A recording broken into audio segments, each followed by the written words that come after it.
mes très chers survivants du pays où tout est possible. Bienvenue dans Choc Actu, le seul JT où la France devient une série Netflix. Sauf que c'est pas drôle, mais on rit quand même. Direction Narbonne,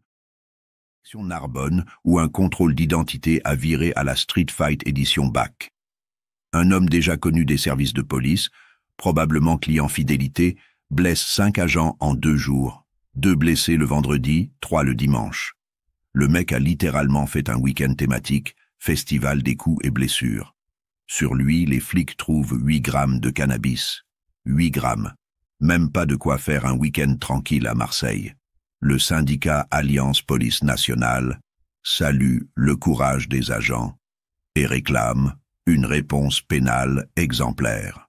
Bon, à ce stade, on espère surtout une réponse pénale tout court. Voilà.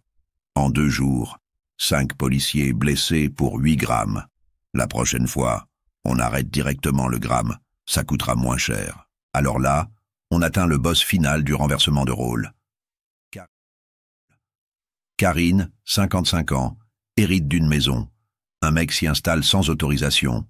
Et devinez quoi? Il porte plainte contre elle. Résultat, c'est elle qui finit en garde à vue. Bienvenue en 2025. Si t'as un titre de propriété, c'est une circonstance aggravante. Le squatteur dit avoir été intimidé. Oui, probablement par le mot notaire. Et pendant ce temps, Karine perd 80 000 € à la revente de la maison.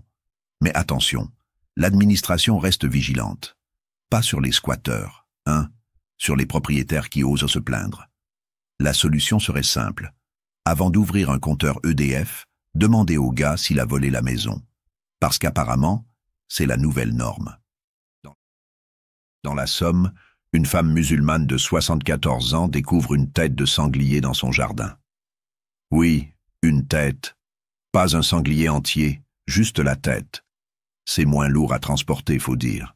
Le fils de la victime parle d'un acte ciblé, SOS Racisme s'en mêle, et la gendarmerie enquête. Pour l'instant, aucune piste. Mais si vous voyez un mec revenir de la chasse sans tête de sanglier, vous savez quoi faire. Blague à part, cet acte est profondément choquant. Parce qu'au-delà de la bêtise crasse, il y a une intention, faire peur, humilier, diviser. Et ça, c'est beaucoup plus sale qu'un bout de porc.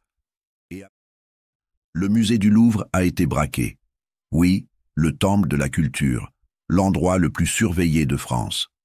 Rachida Dati a confirmé les faits sur X.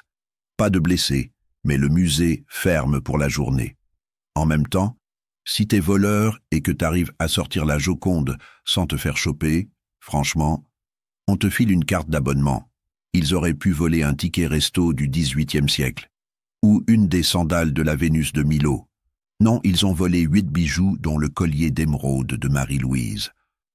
En tout cas, après ça, la Mona Lisa va sourire encore plus jaune. Et Paris ajoute un braquage culturel à sa collection permanente. Alors, résumons. À Narbonne, les flics se font boxer pour 8 grammes. À Andernos, la proprio se fait arrêter pour avoir voulu vivre chez elle. Dans la Somme, on envoie des têtes d'animaux pour faire peur. Et à Paris, on braque le Louvre. Non, ce n'est pas une parodie de France, c'est juste un lundi. Vous êtes bien sur Choc Actu, le journal où on rit jaune, mais au moins on rit encore. Likez, commentez, partagez et dites-moi, lequel de ces faits vous fait le plus halluciner? Perso, j'hésite entre le squatteur avocat et le braqueur du Louvre qui voulait un selfie avec Mona.